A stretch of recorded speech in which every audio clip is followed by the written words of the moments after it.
All right, welcome back to another deep dive. We've all dealt with some pretty frustrating customer service experiences. Sometimes you just feel like you're hitting a brick wall. It's like talking to a robot sometimes, you know? Exactly. You keep explaining your issue, but it's like no one's listening. Ugh, the worst. Well, someone sent us this blog post called How to Deal with Frustration in Customer Service, and I think it might have some answers for us. It's from Meska's blog. Okay, yeah, I've heard of that blog. It was published on October 5th of this year, so pretty recent. Oh, nice. And basically, the author, Meska, talks about this really annoying customer service experience they had. It really got under their skin. But then they break down how they're working on turning that frustration to something positive. So let's dive in. Sounds good to me. I'm ready. Okay, so picture this. Meska's working customer service. Pretty standard, right? Yeah. And they get this call from someone who's claiming the ATM gave them the wrong amount of cash. Right. So Meska does their due diligence, they check the logs, and everything looks good on their end. Makes sense. So they explain to the customer, hey, it looks like you need to contact your bank about this. Because that's really all they can do in that situation. Exactly. But here's where it gets interesting.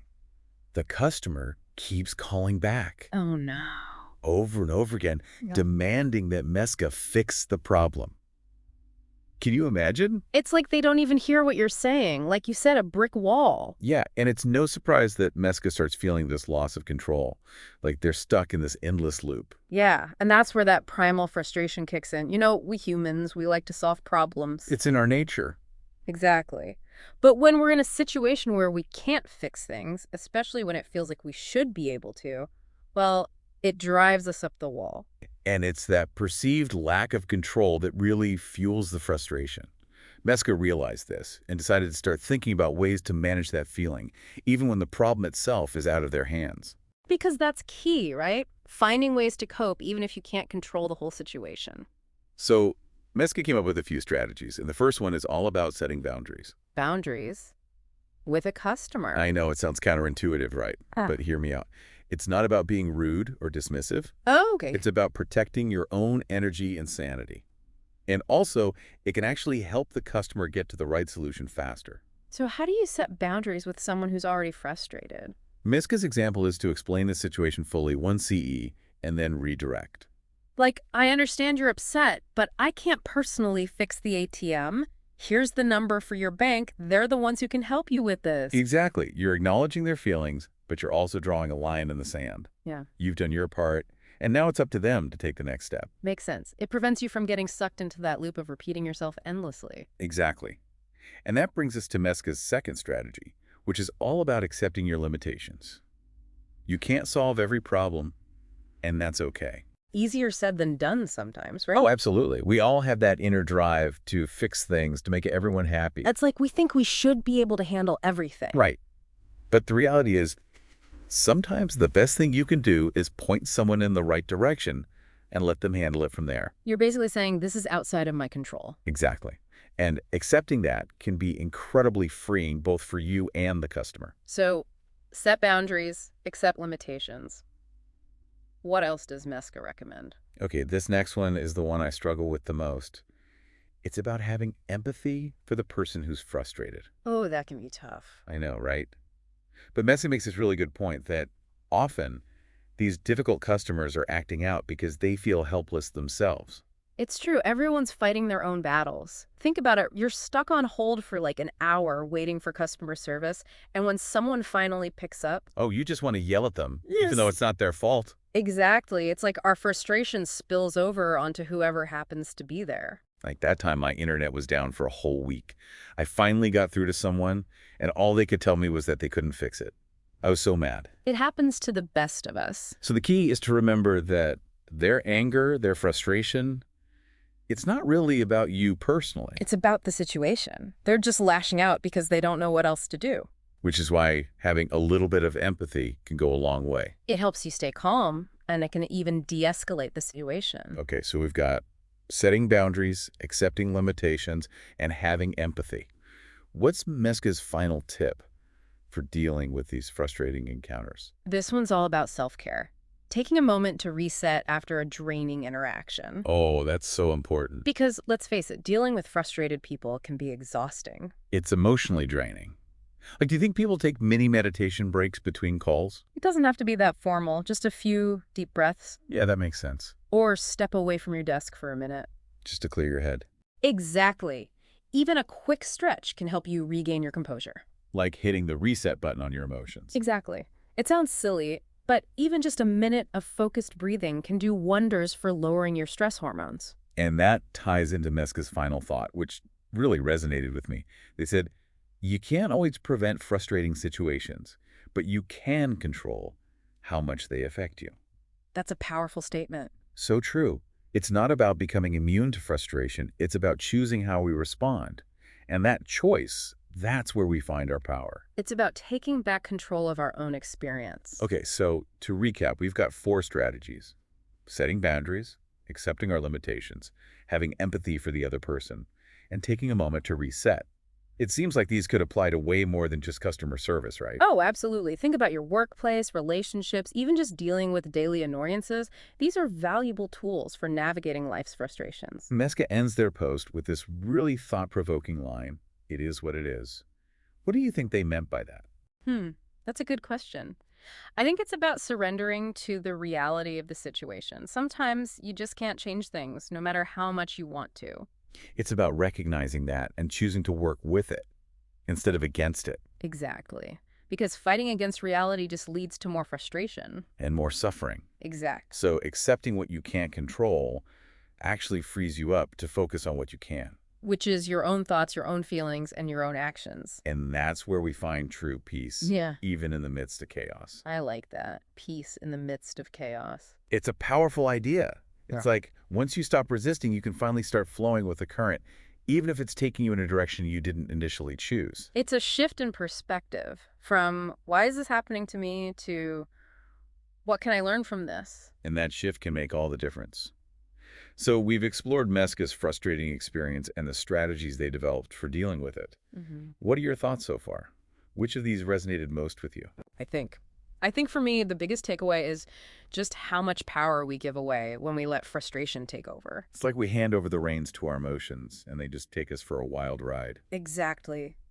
We lose our sense of clarity, our ability to think rationally, and we end up reacting in ways that we later regret.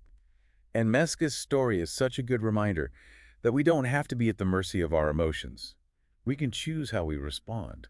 We have tools to help us manage those feelings. Like you said earlier, boundaries, acceptance, empathy, self-care. It's like having this whole toolkit at our disposal. But sometimes we forget it's there, We get so caught up in the moment that we just react instinctively instead of pausing and choosing a more constructive response. It's like we're on autopilot. Exactly. Yeah. But Meska's story is like a wake-up call. It's a reminder to become more conscious of our reactions, to step off the autopilot and start making deliberate choices. And the cool thing is, these tools aren't just for dealing with customer service nightmares. They can help us navigate all kinds of frustrating situations. Like, think about a coworker who drives you crazy, Oh yeah, we've all got one of those. or a family member who always knows how to push your buttons, Ugh, don't remind me. even just dealing with traffic. Oh, that's a big one for me. These strategies can make a huge difference in how we experience those everyday annoyances. Because it's not about becoming immune to frustration, right? It's impossible to avoid it completely. Exactly. Frustration is a normal human emotion. It's part of the deal. It's how we respond to it that matter. Right. We can let it consume us, control us. Or we can learn to ride the waves. I like that analogy. It's like instead of getting knocked down by every wave of frustration, we can learn to surf on top of them. Exactly. And the more we practice those surfing skills. The stronger we become. Exactly. Each time we successfully navigate a frustrating situation, we build up our resilience. And that resilience muscle, that's what helps us stay calm and centered even when things get tough. It's like, instead of seeing frustration as the enemy, we can start to see it as a teacher. Oh, that's interesting. Like it's showing us where our boundaries are. Where we need to practice more acceptance. Exactly. Maybe it's highlighting areas where we could develop more empathy. Or maybe it's just a sign that we need to change our approach. Or maybe even change the situation itself. It's about taking the emotion out of it, stepping back and looking at the situation objectively. Okay, this is frustrating. Now what can I do about it? And if there's nothing you can do to change the situation. Then how can you change your reaction to it? Exactly. And that's where that phrase, "it is what it is" comes in. It's not about giving up. It's not about resigning yourself to misery. It's about recognizing reality. And choosing to work with it instead of against it. Right. It's about radical acceptance, That's it. saying, okay, this is the situation. I may not like it, but I can't change it right now. So what's the best way to handle this? And sometimes the best way to handle it is just to ride it out. To weather the storm. But that doesn't mean we have to be miserable while we're doing it. Exactly. We can still find moments of peace, Of humor. even of gratitude. Right. Even in the middle of all the chaos. It's about choosing where we focus our attention. Instead of staring at the closed door, we can look around and see if there's a window open somewhere. Maybe there's a comfy chair you can sit in while you wait for things to change. It's a subtle shift in mindset. But it can make all the difference. And it goes back to what Mesko was saying about controlling how much these situations affect us. We may not be able to control everything that happens to us. But we can control our inner world, our thoughts, our feelings, our reactions. And that's what true freedom is all about. It's the freedom to choose how we respond, even when things don't go our way. It's the freedom to find peace and even joy in the midst of challenge. That's a freedom worth striving for. Absolutely. So to our listener, as you think about Meska's experience and all these strategies we've been talking about, we want to leave you with this question. Where in your own life could you benefit from using these tools? Where are you giving away your power to frustration? And how can you take it back?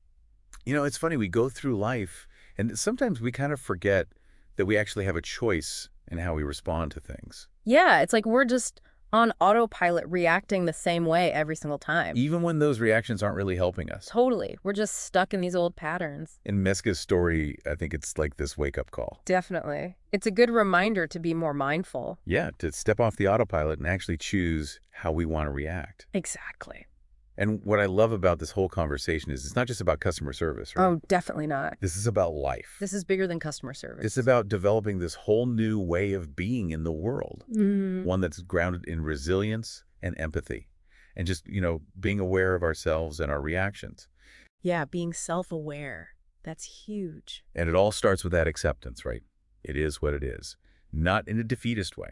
Definitely not. It's actually really empowering. Because once you accept the things you can't change, you're free to focus on the things you can. Your own thoughts, your own feelings, and your own actions. Exactly. And that's where the real growth happens. That's where we discover just how strong we really are. It's like we have this superpower inside us. We just got to learn how to use it. And once we do, it changes everything. We start seeing those challenges as opportunities. Yeah, you learn from them instead of just getting frustrated by them. And you start treating people with more compassion. You start seeing things from their perspective. And you start to find moments of peace, even when everything around you feels chaotic. Yeah, that's the goal, right? To find that inner peace no matter what's going on. So as we wrap up this deep dive, what's the one thing we want our listeners to take away from all of this? Remember that frustration is just part of life, but suffering doesn't have to be.